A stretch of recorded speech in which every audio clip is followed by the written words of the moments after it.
Oi, tudo bem? Estou aqui no nosso estúdio, onde gravamos os nossos cursos online, para mais uma vez lhe pedir que você nos ajude com a nossa campanha no site Apoia-se. Com a doação mensal a partir de R$10, você nos ajuda não só a manter, como também a aumentar o nosso conteúdo gratuito aqui no nosso canal no YouTube. Então, se você gosta do trabalho que realizamos, pedimos que você não apenas curta, comente e compartilhe os nossos vídeos, e se inscreva no nosso canal, mas que também nos ajude financeiramente, porque esses recursos vão ser decisivos para a manutenção desse projeto. Logo, se você gosta do que fazemos, pedimos que você entre no link aqui na descrição e faça a sua doação a partir de R$10. Desde já, nós agradecemos bastante toda e qualquer ajuda. Muito obrigado e bom vídeo.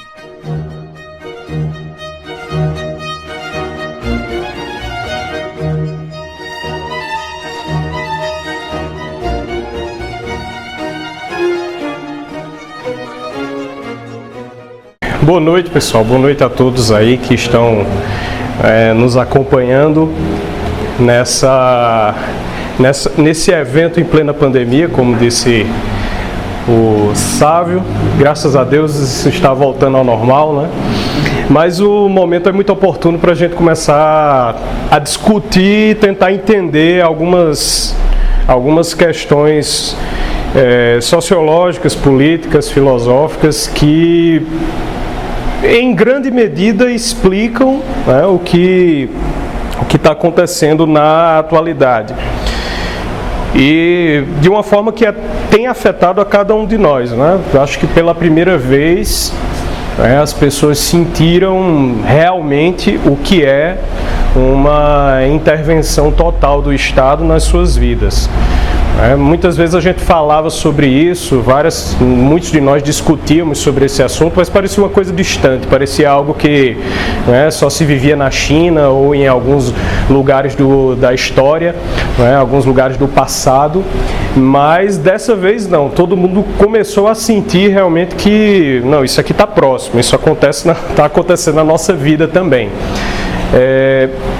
Mas um dos motivos pelos quais, né, nós chegamos nessa situação, e é esse o propósito da minha palestra, é demonstrar que tudo isso foi precedido de uma corrupção da nossa inteligência. Se não da nossa especificamente, dos que estão aqui, mas da maior parte da sociedade, pelo menos. E talvez até de alguns de nós, em determinado momento, antes de abrirmos os olhos para isso que está acontecendo hoje. Daí o título, da burrice ao totalitarismo, porque o fenômeno político totalitário, ele não pode ser compreendido sem antes nós entendermos, né, o fenômeno intelectual da burrice, da estupidez, né? A estupidez, ela é talvez o fator sociopolítico mais importante da sociedade moderna, né? Sem considerarmos o fenômeno da estupidez, não é possível entender todo o desenvolvimento do Leviatã moderno. Ele só sobrevive e só se desenvolve porque as pessoas, né, têm ficado cada vez menos inteligentes. E quando eu falo de inteligência, eu falo especificamente, né, de olhar as coisas ao redor, conseguir descrevê-las por palavras, se situar diante delas e agir perante as escolhas que elas nos impõem. Tudo isso você só consegue fazer se você tiver um pouco de inteligência. A razão para agir, que nós chamamos de razão prática, né, ela é precedida pela nossa compreensão das coisas. Você não consegue agir diante das coisas se você não sabe o que tem ao seu redor. Se você vê um lobo faminto, né, e você, não o lobo-guará da nota de R$200, mas se você vê um lobo faminto, realmente faminto, né, e achar que ele é um poodle, né, provavelmente você vai se dar mal, porque você não compreende a realidade da coisa que você está vendo. Então você não sabe como agir, diante dela. Você não se situa. E se situar significa compreender a situação. Compreender a situação, o primeiro passo para uma ação adequada.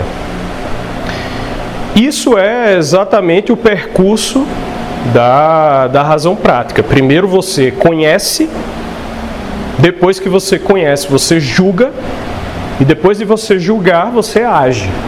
Julgar é dizer o que uma coisa é. Só depois que você diz que uma coisa é, o que ela é, aí é que você consegue fazer uma escolha em relação a ela. E essa escolha geralmente deveria ser precedida do raciocínio de que eu devo evitar aquilo que é mal para mim e para os outros e escolher aquilo que é bom. Só que quando esse princípio, até esse princípio mais básico é invertido e a escolha do que é bom passa a ser o mal, então você tem uma inteligência corrompida. Ela já não consegue mais perceber aquilo que se tem de fazer, porque ela já não tem mais o princípio adequado para julgar as coisas. Se não tem o princípio adequado, julga mal e depois age mal. Esse é a receita perfeita, para uma vida controlada por outra pessoa. Essa outra pessoa mais inteligente do que você, porque ela consegue perceber as coisas e quando ela vê que todo mundo é tonto demais e ninguém está percebendo o que ela percebe, então ela consegue manipular os outros. Todo totalitarismo, ele surge disso. Em última instância é isso. Isso explica todos os regimes totalitários. Sempre é precedido do fenômeno da burrice. E quando eu falo de burrice e totalitarismo, eu gosto de sempre trazer um trecho do Reflexões Autobiográficas de Eric Voegelin, em que ele explica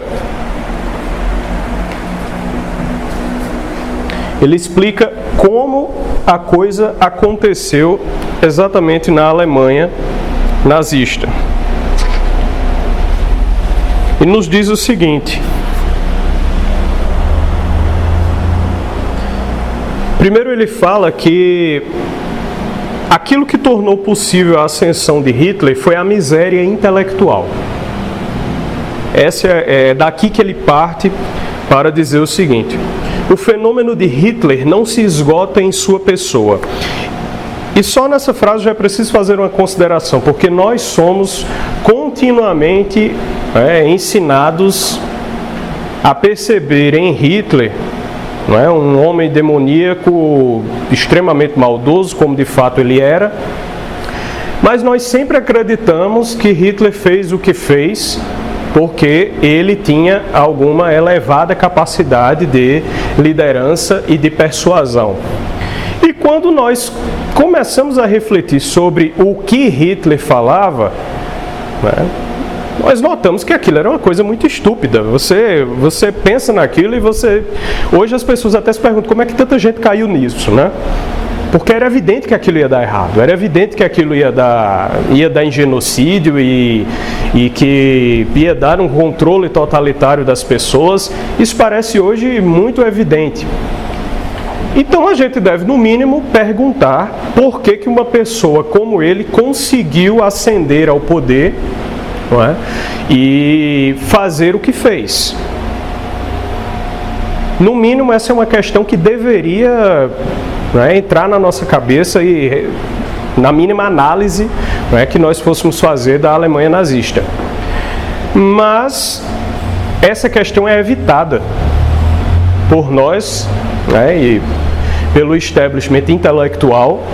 O estamento intelectual não faz essa questão, porque aquilo que leva Hitler ao poder na Alemanha é o mesmo modo e o mesmo meio de controle político utilizado atualmente.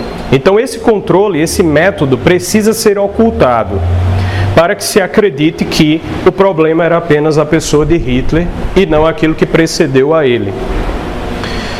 Então Wegelin diz: o fenômeno de Hitler não se esgota na sua pessoa.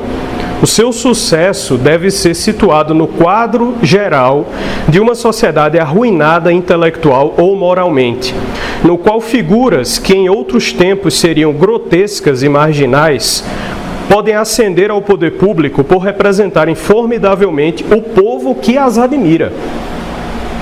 Então, uma pessoa grotesca como ele, que em outras sociedades seria visto, no mínimo, como o doidinho que a gente olha assim e diz, ri e passa do lado, né? Porque não tem muito sentido o que ele está falando, só consegue ascender ao poder como ele ascendeu, porque a sociedade já está tão corrompida intelectualmente que passa a admirar esse tipo de personalidade, já que ele representa o máximo a que aquela sociedade também consegue chegar. Então, como essas pessoas interpretam como o máximo ideal alcançável aquilo que aquela personalidade grotesca ela se torna então admirada e desejada como reitor da sociedade. Essa destruição interna, continuou Wegelin, de uma sociedade não terminou com a vitória dos aliados sobre os exércitos alemães na Segunda Guerra Mundial, mas continua até hoje. Devo dizer que a destruição da vida intelectual na Alemanha, em geral, e nas universidades em particular, é fruto da destruição que pôs Hitler no poder e da destruição perpetrada sob o seu regime. O processo ainda está em curso e não é possível entrever o seu fim, de sorte que consequências surpreendentes são possíveis.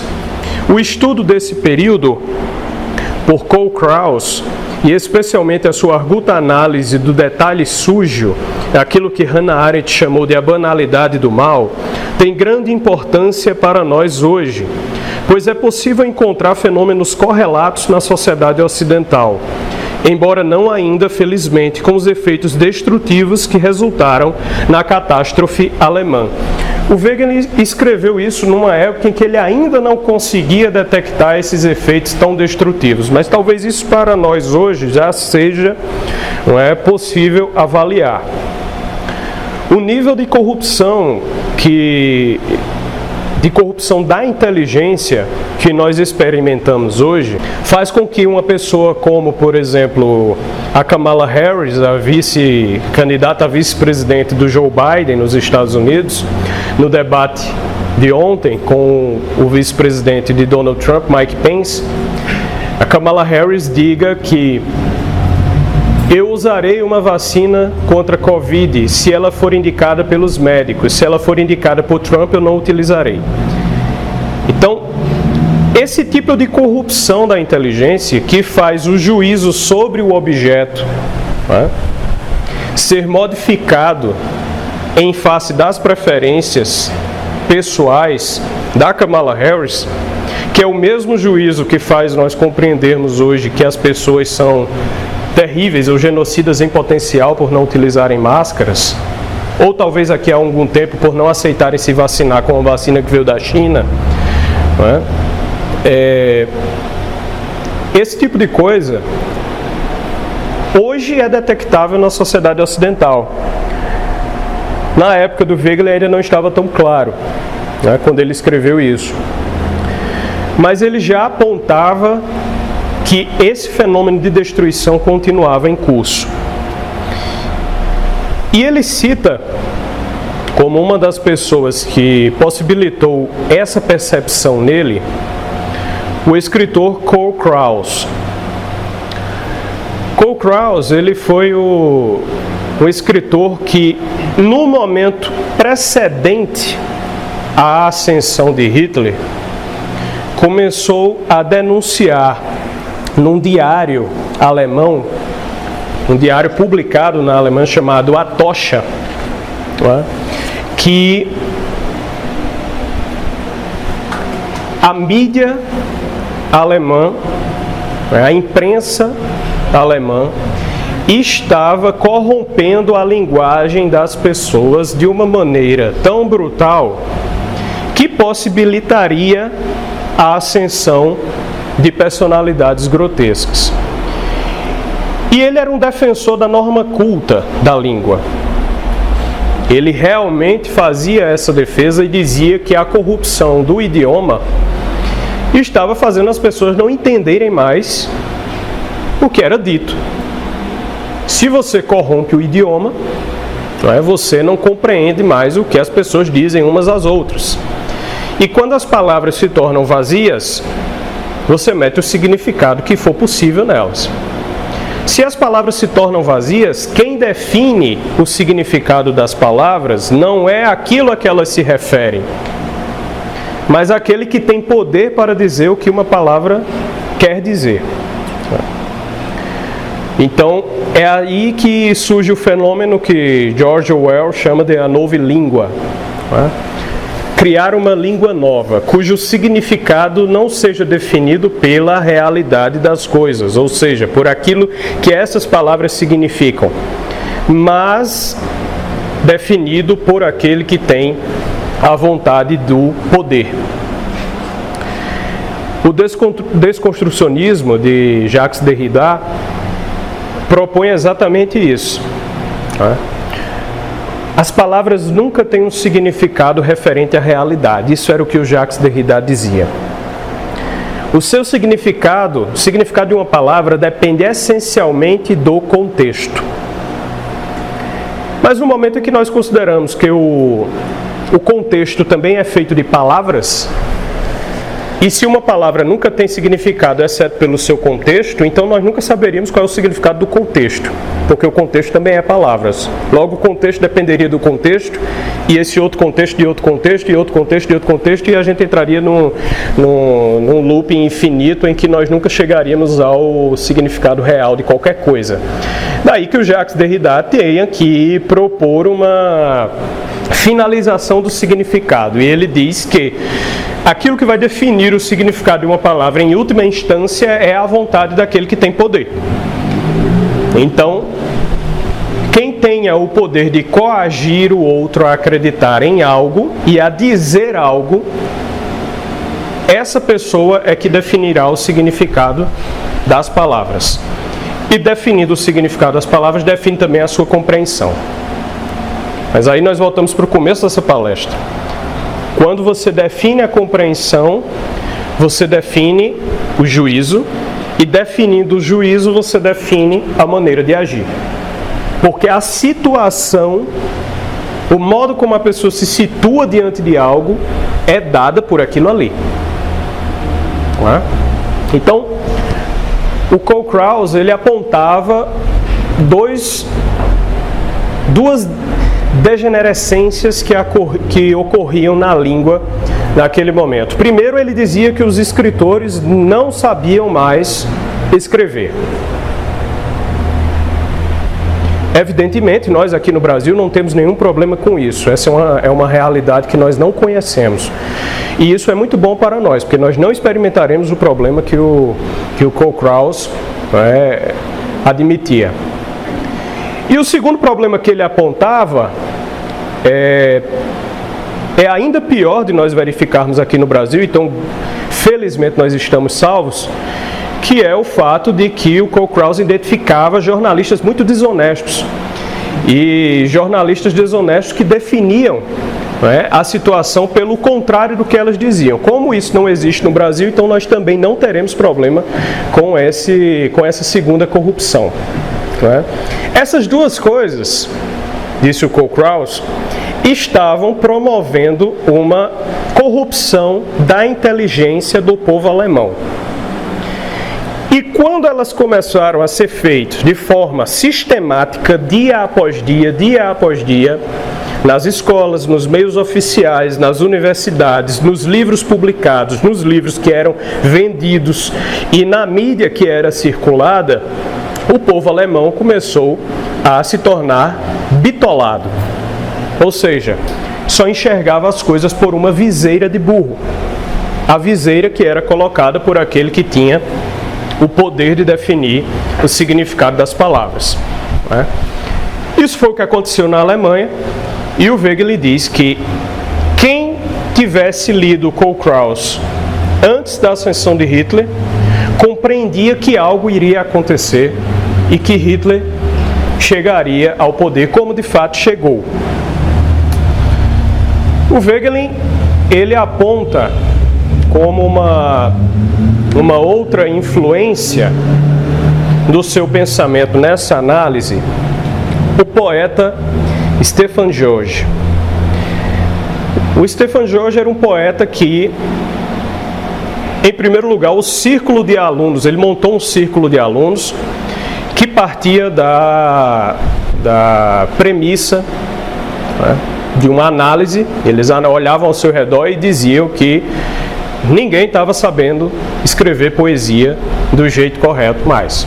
As pessoas não sabiam usar as palavras, as pessoas não sabiam usar a norma culta, as pessoas não sabiam rimar um verso, né?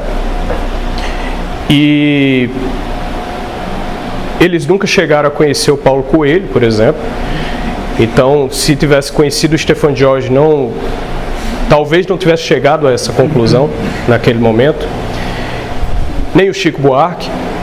Então, isso era uma situação que, para eles, né, o modo brasileiro de encarar a poesia, né, Caetano Veloso,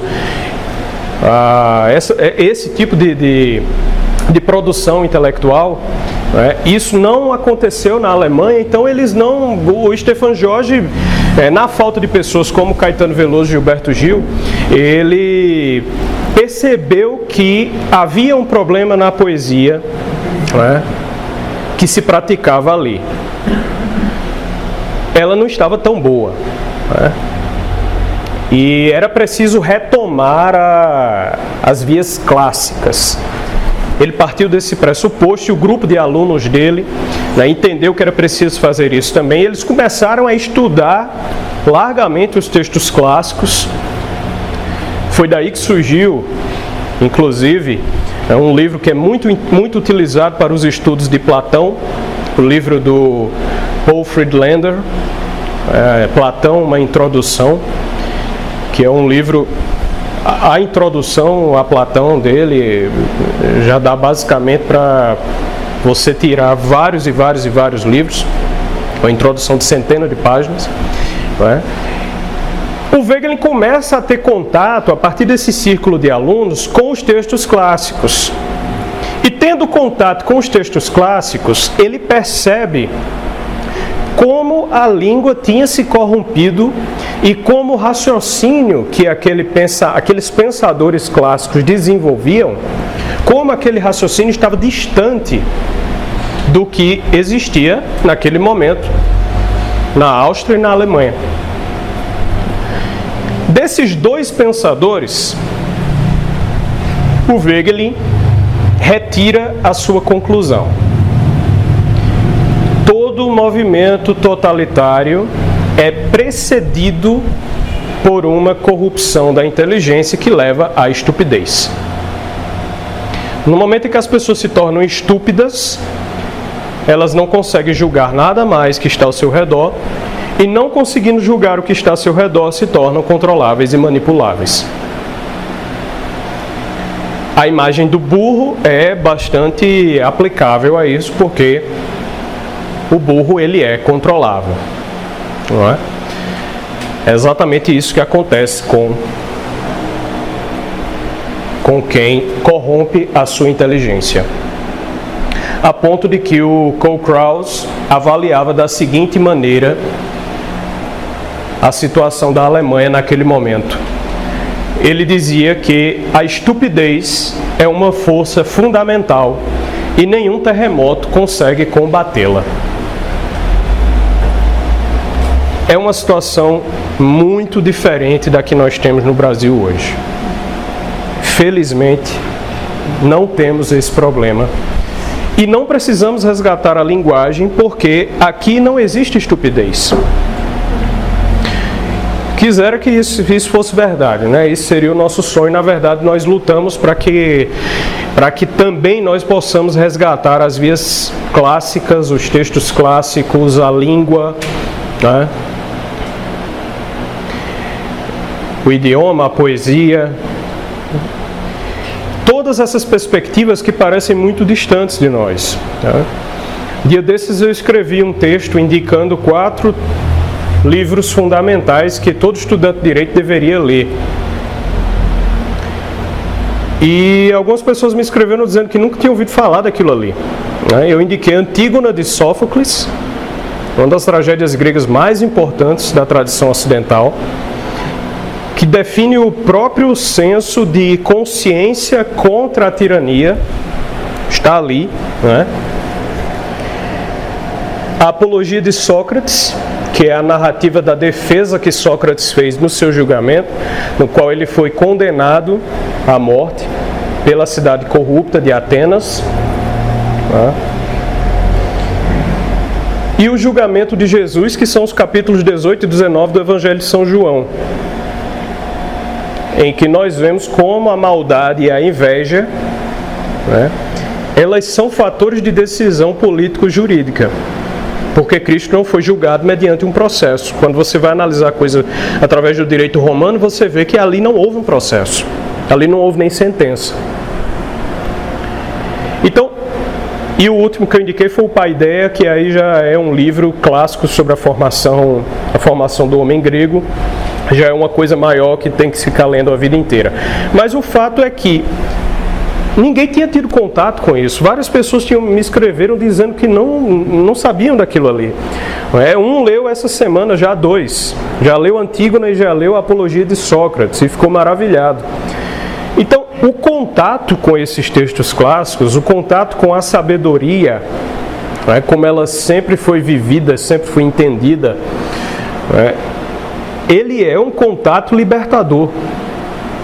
Porque aquilo ali move o seu olhar para outras questões, lhe dá uma amplitude de visão que inclusive lhe confere mais esperança. Porque quando você vai vendo as coisas que aconteceram em outras épocas,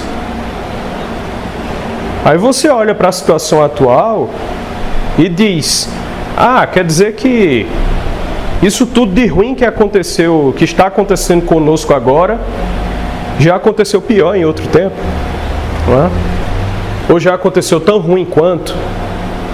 Quando você vê o Sócrates sendo julgado, e um processo completamente escabroso, que nada estava correto naquele processo contra Sócrates, quando você vê aquilo ali, você vê que o fenômeno da injustiça não é uma coisa nova, não é? Muitas pessoas se desesperam, dizem: agora a gente não tem mais jeito. Mas veja, nós estamos falando de Sócrates milênios depois. Não estamos falando daqueles que julgaram e condenaram Sócrates, estamos falando dele. Então, colocar as coisas numa perspectiva histórica, algo que só quem tem contato com a sua memória, e quando eu digo a sua memória, não é a nossa memória aqui, mas a memória da nossa civilização, colocar as coisas nessa perspectiva histórica, numa visão mais ampla, isso nos dá um meio de julgar as coisas com mais tranquilidade, com mais paz. E nos situarmos diante das coisas e vermos o que elas são de forma mais correta, pacífica, sem desesperos e sabendo o que tem que fazer.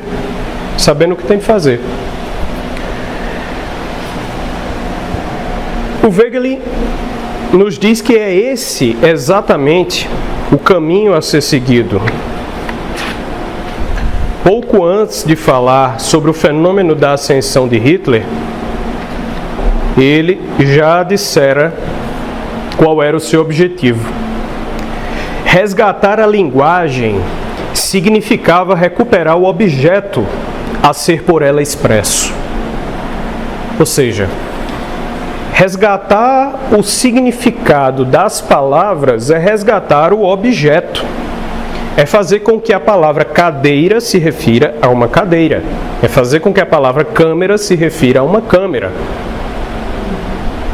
É fazer com que a palavra ambão se refira a um ambão e não a outra coisa. E fazer com que a palavra justiça se refira ao que é justiça, a palavra liberdade se refira ao que é liberdade. Então, a referência às coisas reais e não ao que nós queremos que elas sejam.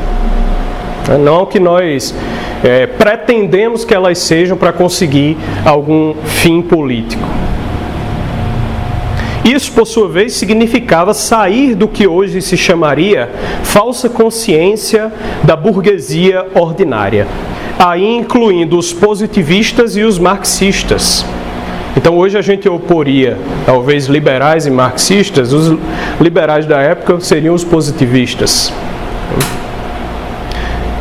Na visão aqui, na oposição que Wegelin está fazendo para aquele momento histórico. Não é? Ele chama isso de falsa consciência. Por que falsa consciência? Porque tanto a perspectiva ideológica do positivismo quanto a perspectiva ideológica do marxismo não se referem a coisas reais. Se refere àquilo que os ideólogos do positivismo e do marxismo entenderam por bem que as coisas significavam. Eles não estavam falando de realidades, mas dos seus próprios desejos. E quando nós deixamos de falar de realidade para falar dos nossos próprios desejos, aí o foco da nossa atenção não é mais o mundo, não é mais os outros, não é mais o que está ao nosso redor. O foco da nossa atenção passa a ser apenas nós mesmos. E aí o pensamento se torna egoísta. E um pensamento egoísta é o que Wegelin chama de falsa consciência da burguesia ordinária. Quer dizer, aquele povinho que se achava muito iluminado, não é? Porque tinha algum dinheirinho a mais. Por ser muito iluminado, quem eram os burgueses ordinários da época de Wegelin? Era um pessoal que estava ali numa elite, que tinha uma boa formação, não é, escolar, universitária, nos grandes centros da época, que gozava ali da simpatia dos políticos, muitos deles eram políticos. Então isso era a burguesia ordinária. Não é? Esse era o pessoal que não aceitava algo que contrariasse esse seu desejo de um mundo excessivamente confortável para si. E diz mais, os representantes literários dessa burguesia ordinária eram as vozes dominantes no meio cultural. Daí que essa preocupação com a linguagem fizesse parte da resistência contra as ideologias.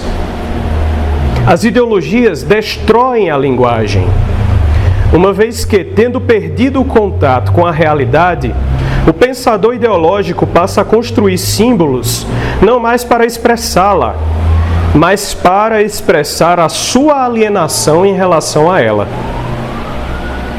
Quer dizer,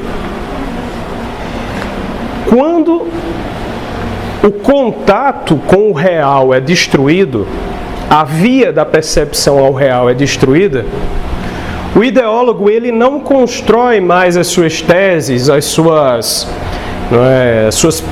seus argumentos, os seus textos, ele não fala mais para dizer uma verdade, mas excessivamente, especificamente, ele faz essas construções para racionalizar a sua própria dissonância cognitiva.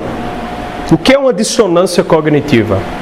Uma dissonância cognitiva é o quê? Quando nós não conseguimos algo que nós não queremos, que nós queremos, nós criamos uma justificativa para dizer que nós não queremos aquilo ali nunca, na verdade.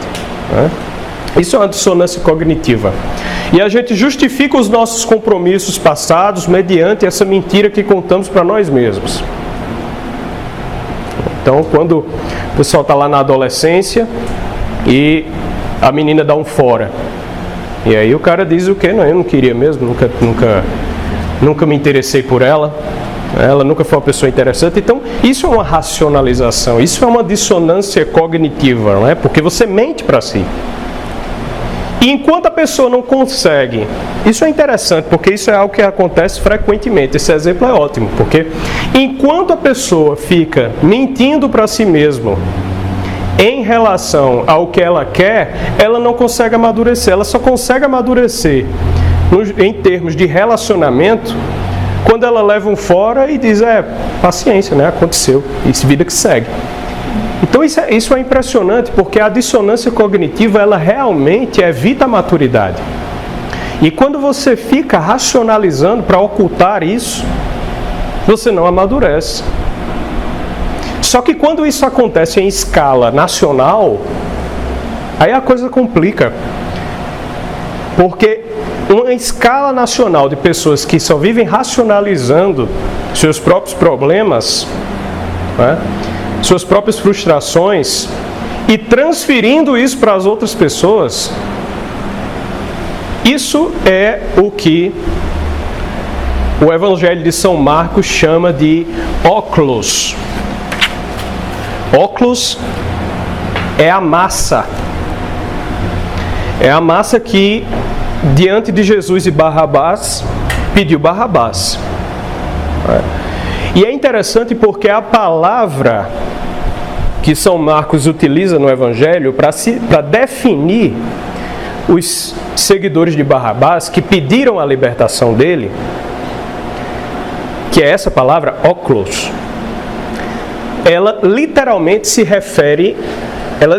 significa gentinha. Gentinha. Então, São Marcos diz que as pessoas que escolheram a mentira ao invés da verdade eram gentinha. E é curioso nós pensarmos sobre o significado do nome Barrabás. Nós tínhamos de um lado Jesus, Filho de Deus. Filho de Deus, Pai. Barrabás significa exatamente Bar-Abá, Filho do Pai. Então ele era uma mentira em relação a Jesus. E as pessoas que escolhem esse Filho do Pai de mentira, né,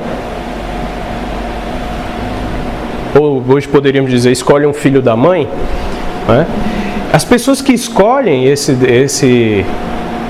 daí, São Marcos diz, são uma gentinha, um povinho, né? Populacho, ralé, esse é o termo que ele utiliza.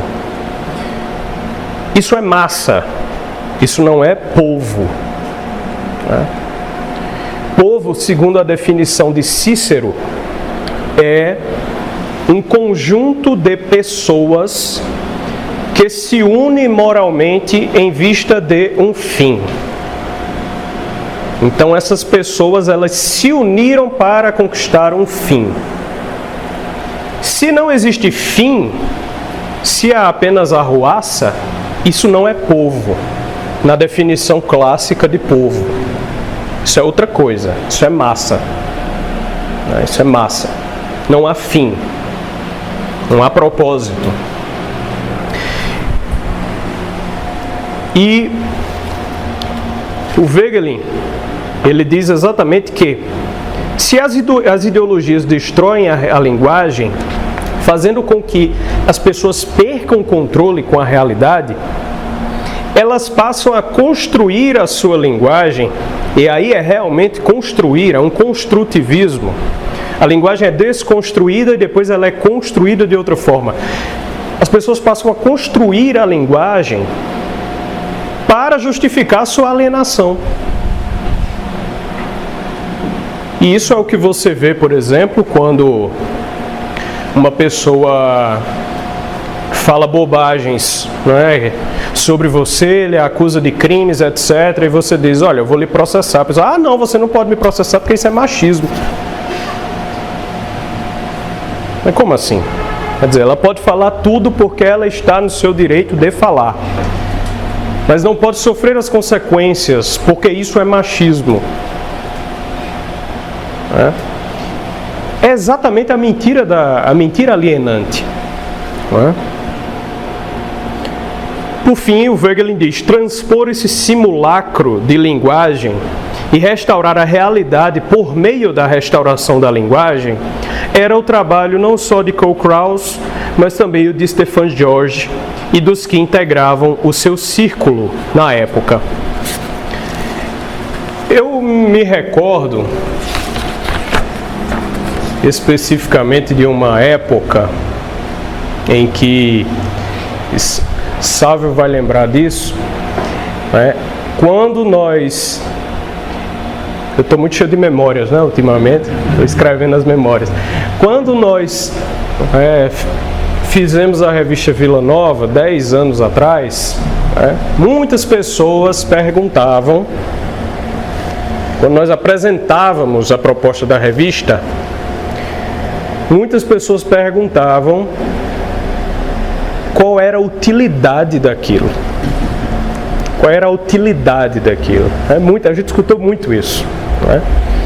Porque qual era a proposta da revista Vila Nova, no momento que nós a criamos? Nós pensamos, nós já naquele momento entendemos a regra de ouro que hoje em dia todo mundo fala, que é criar conteúdo de valor.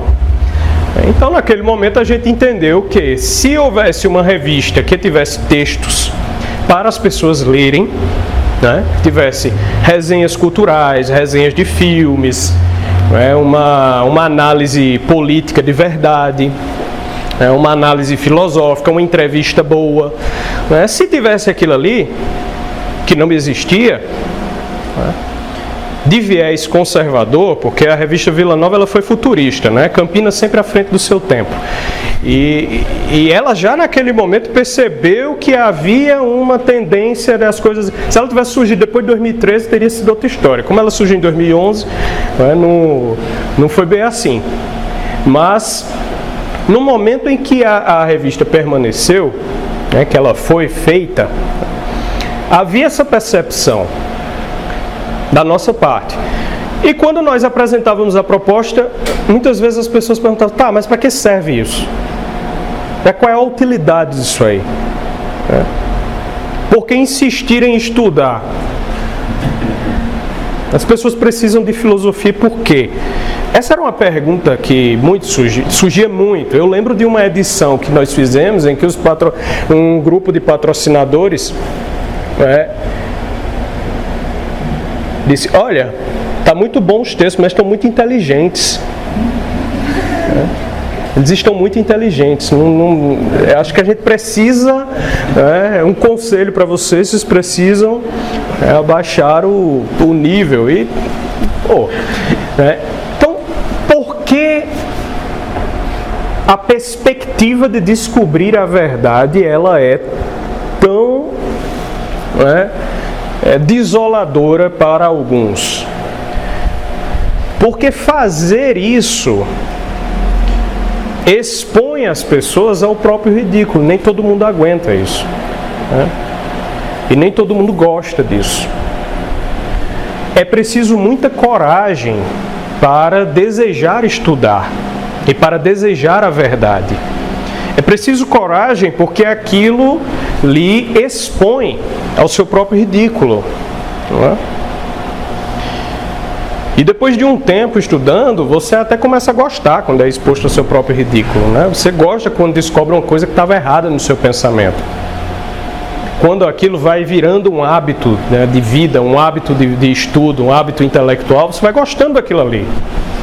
Nossa, eu estava errado nisso aqui. Eu pensava, a coisa se ilumina na sua cabeça e é prazeroso descobrir a verdade. Mas isso nem sempre é a opção comum. Essa nem sempre é a opção comum. Mas foi a opção que o Wegelin fez e foi essa a linha que ele resolveu adotar para analisar a sociedade. E resolveu denunciar também que... E aí ele escreve um livro mais extenso, esse daqui menorzinho, são as reflexões autobiográficas, é o livro de memórias do Wegelin. Mas ele escreve um livro mais extenso, chamado Hitler e os Alemães, em que ele expõe isso com mais detalhes.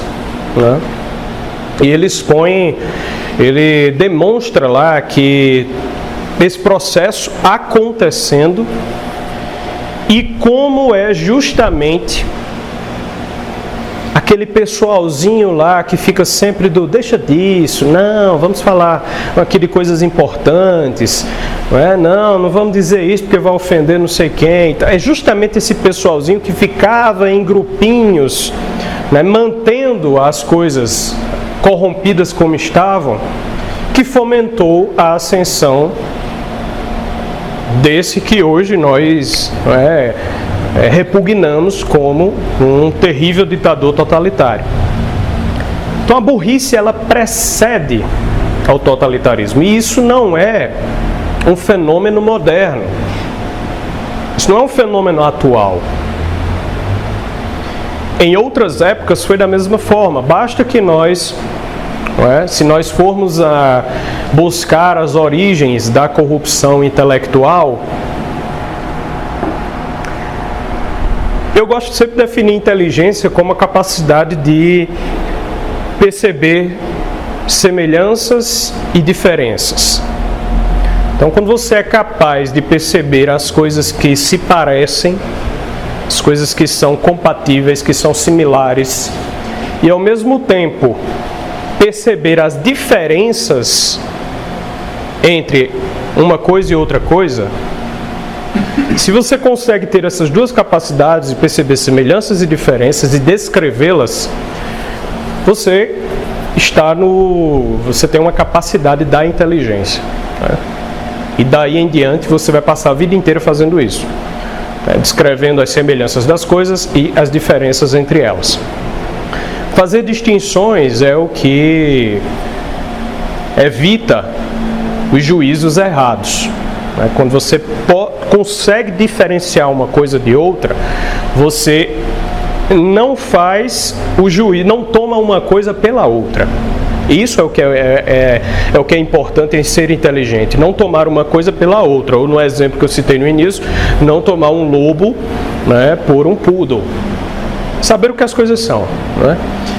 Isso é a capacidade da inteligência. E se nós formos procurar a raiz dessas, de onde começou essa incapacidade de distinguir as coisas, distinguir as diferenças e as semelhanças, é claro que nós poderíamos ir lá muito tempo atrás, nós poderíamos ir nos sofistas, mas para não irmos muito longe, nós poderíamos parar ali no Guilherme de Ockham. O Guilherme de Ockham, um teólogo medieval, filósofo também, ele é o grande nome de uma teoria que se chama nominalismo. O que é que significa nominalismo? Sendo bem cru, eu não tenho a pretensão aqui também de dar uma aula sobre nominalismo, mas sendo bem cru, o nominalismo ele retira a possibilidade de haver semelhanças entre as coisas. E diz que todas elas são diferentes umas das outras. Nada é semelhante, tudo é diferente. Em que sentido? Todos nós aqui somos seres humanos, não é verdade? Nós somos seres humanos, ou pelo menos acredito que sim. Então, parecemos, né? Parecemos pelo menos seres humanos. Mas se nós olharmos para cada um de nós, nós vemos o quê? Compartilhamos algumas características. São justamente essas características que permitem que nós nos percebamos como semelhantes. Quer dizer, uma dessas características compartilhadas está ocorrendo nesse exato momento. Eu consigo falar e vocês conseguem entender. Então nós compartilhamos a mesma língua. Mas nós compartilhamos também a capacidade de falar e de ouvir. E nós compartilhamos a capacidade de compreender. Então nós temos razão. Todos nós aqui temos razão. Isso é compartilhável entre nós todos, é comum a nós. Nós compartilhamos também a nossa forma. Ou melhor, vamos dizer, o nosso formato.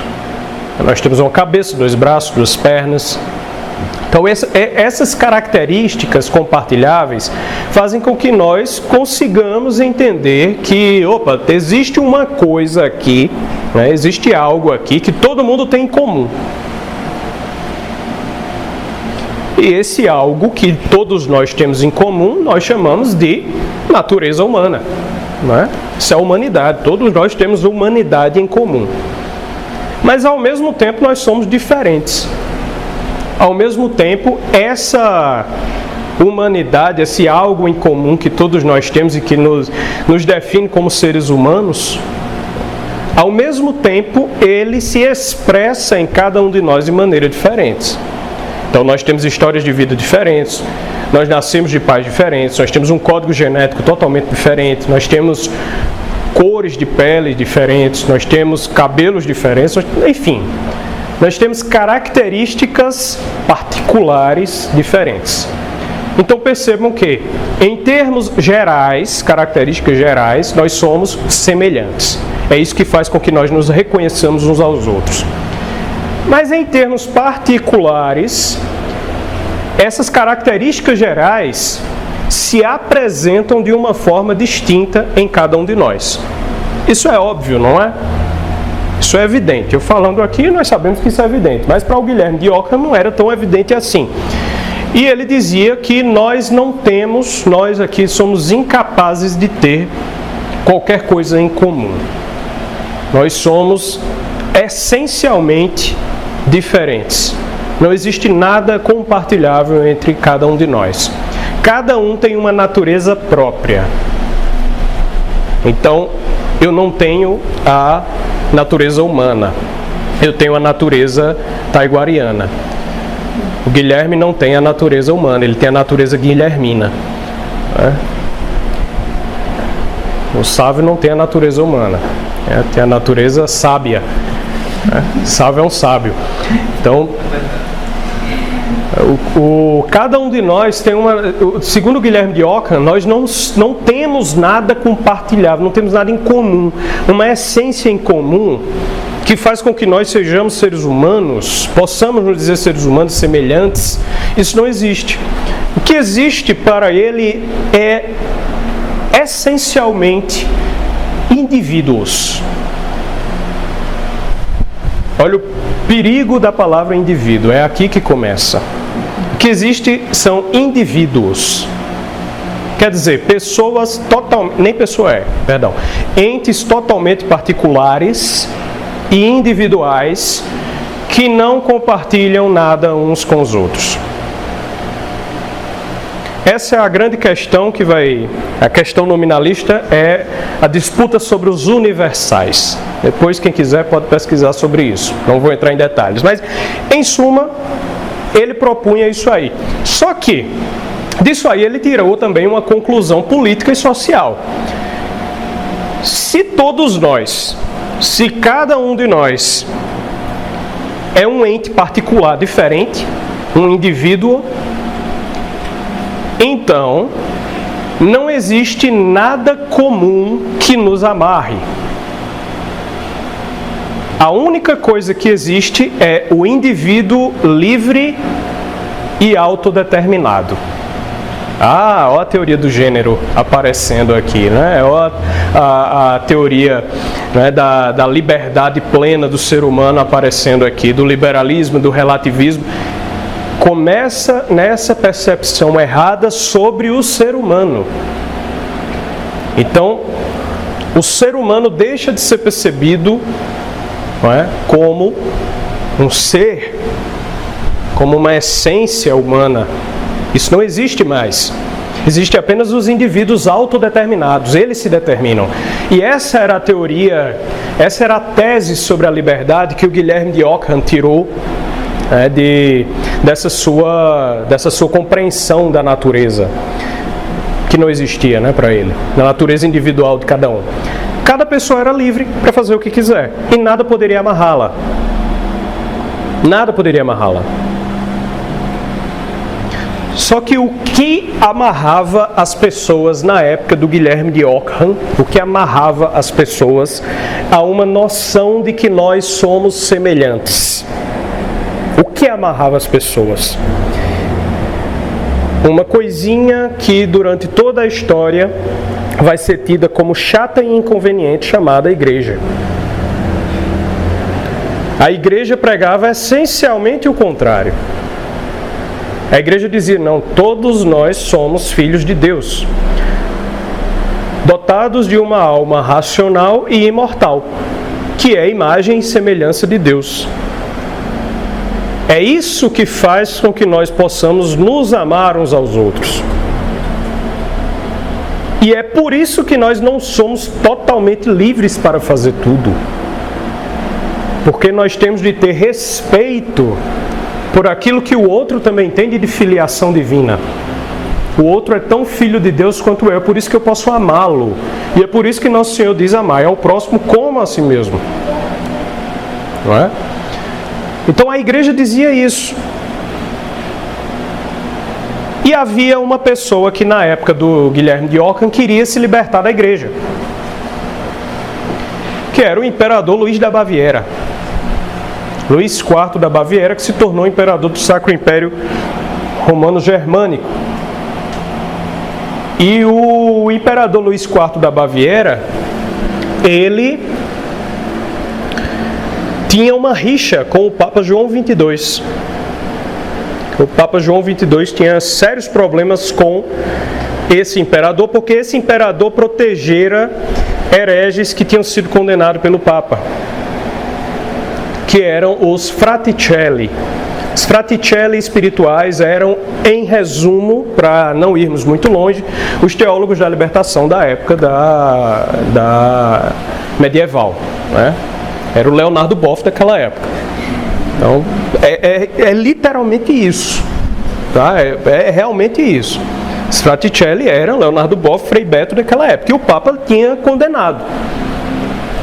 Então você vê, a teologia da libertação não é uma coisa nova. Se você for olhar para os fraticelli espirituais, é a mesma coisa. Entendeu? É a mesma coisa. O Papa João XXII tinha condenado e eles foram para debaixo da barra da saia de quem? No caso da saia das calças, né, do imperador Luís da Baviera. Porque o imperador Luís da Baviera tinha tanta vontade de ter um poder pleno que ele protegia todo mundo que fosse contrário à igreja. Então os fraticelli correram para ele. Depois Guilherme de Ockham, quando foi condenado, quando essas teses suas foram condenadas como heréticas, foi ser conselheiro de quem? Do imperador Luís da Baviera. E depois teve um outro, chamado Marcílio de Pádua. Marcílio de Pádua foi um teórico medieval, um filósofo medieval que, essencialmente, ele pregava que existem duas ordens de verdade. Ele seguia as teses de um filósofo árabe muçulmano chamado Averroes. E existem duas ordens de verdade. A verdade religiosa, e essa é vivida pelas pessoas em privado. E a verdade do Estado, a verdade da razão. E essa é a que é vivida em público. Olha o laicismo aí. O secularismo moderno surge aqui, em Marcílio de Pádua. A tese é a mesma. Então esse pessoal que fica aí falando, não, eu sou iluminista, eu não aceito teses medievais. Meu filho, você defende a tese de um filósofo medieval. Né? A modernidade começou ali, nos problemas da Idade Média. Não começou em outro lugar, não começou na Revolução Francesa. A Revolução Francesa já é, na verdade, o apogeu dessas ideias que ao fim da Idade Média começaram a surgir. Então Marcílio de Pádua defendia essas duas coisas. E como ele dizia que a razão, a verdade da religião era só para ser vivida em privado, e a verdade da razão era para ser vivida em público, essa daqui é evidentemente inferior a essa. Porque essa, a da religião, você tem que conter para si. E a outra você pode viver livremente.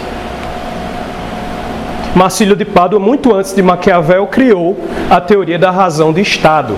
Quer dizer, o que o Estado diz é justificável porque são questões de segurança nacional. Vamos usar os termos atuais, mas é isso.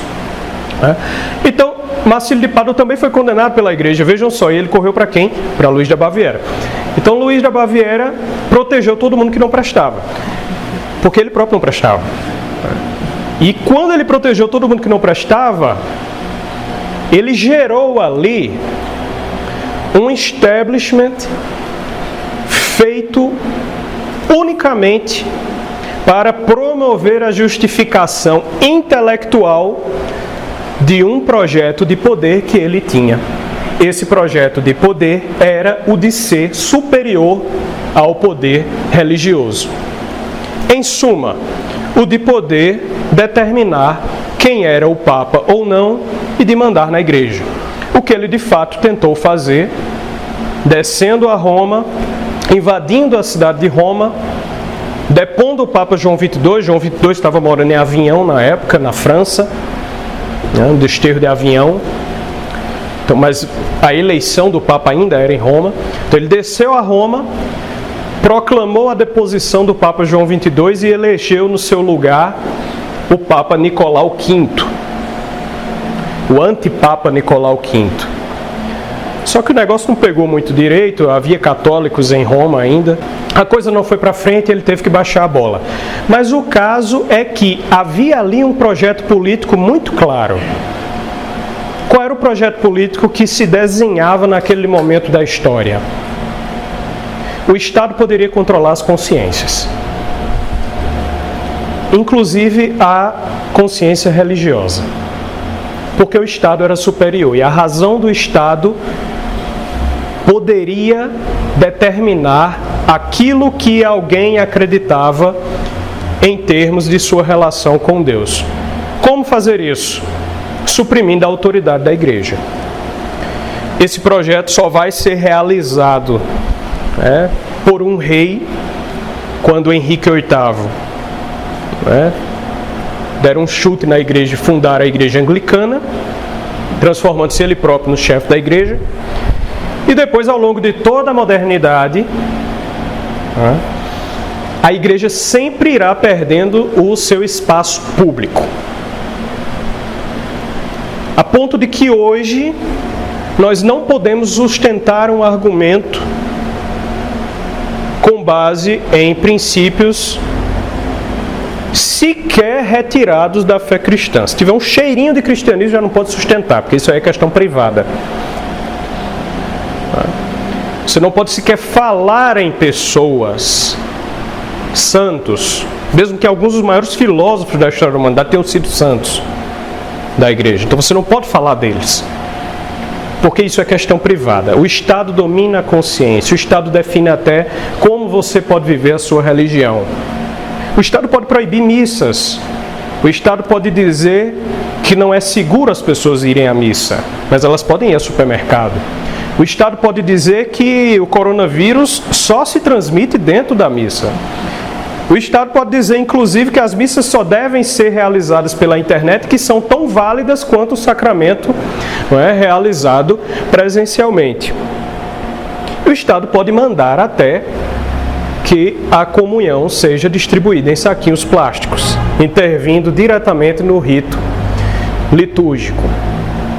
Todas essas coisas que são fenômenos essencialmente totalitários, nos quais o Estado controla o todo da vida das pessoas, até mesmo a sua consciência, tudo isso começou numa mudança de percepção da inteligência.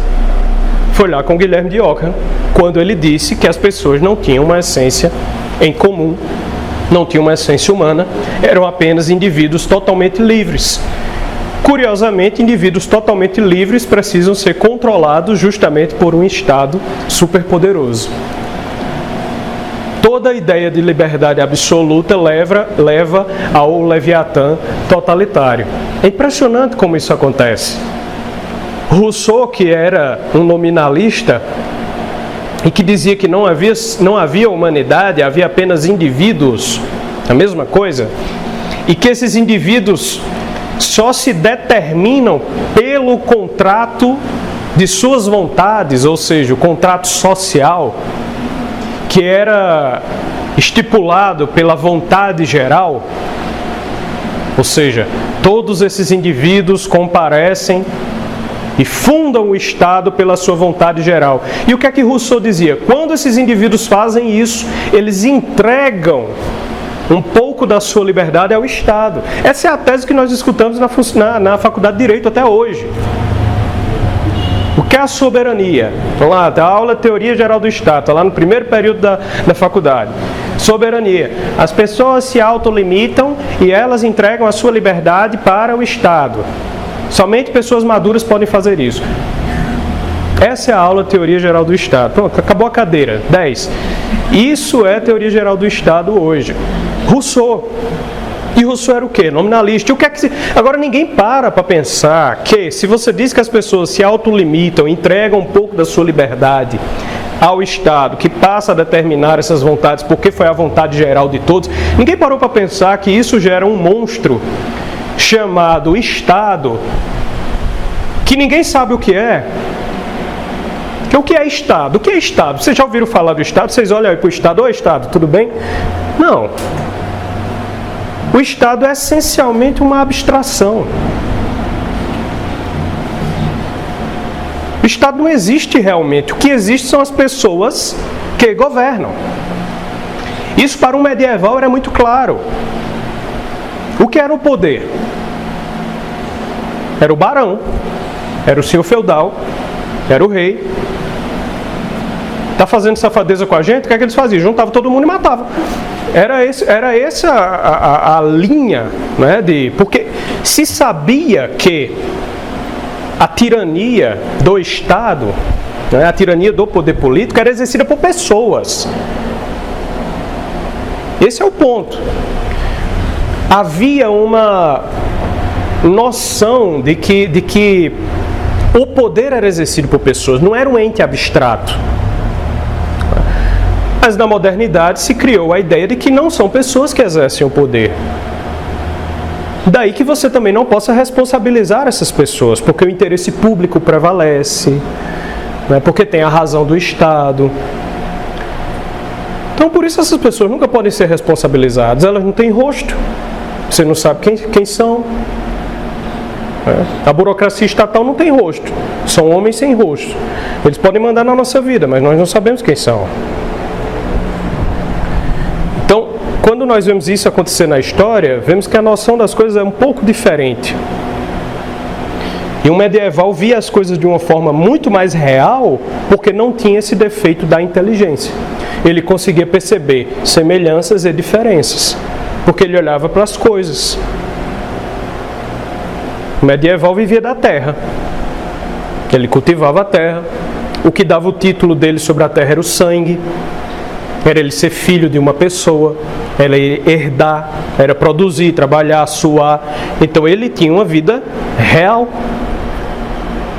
Agora hoje nós somos afastados dessa vida real, não é? Devido a isso não conseguimos perceber semelhanças e diferenças. Não percebendo semelhanças e diferenças, nós não conseguimos sequer julgar o poder que nos domina. E daí existe a corrupção da sociedade pela burrice e da burrice ao totalitarismo como um caminho inevitável. Fim.